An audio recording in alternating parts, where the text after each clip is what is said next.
radyo.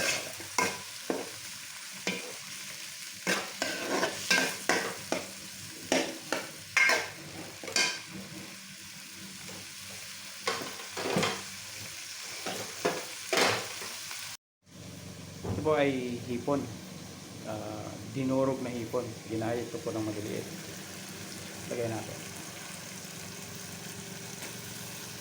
Yan.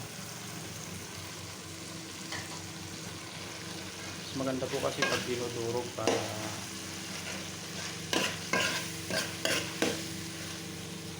hindi api sa mga kakain.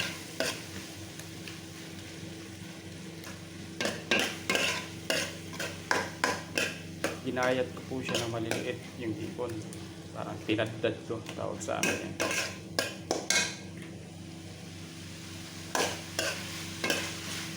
Tuloy lang natin ng konti, saka natin ilalagay yung kalabasa.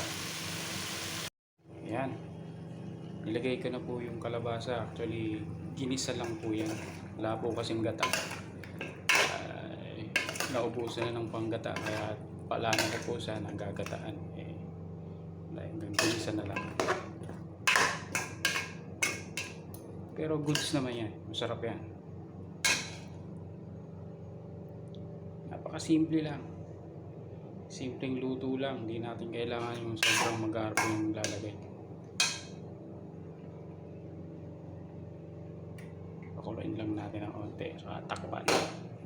Tapos lalagyan natin ng konting tubig. Ayan. Kulo na. Konting minuto lang. Mamaya luto na yan. Ayos-ayos na yan.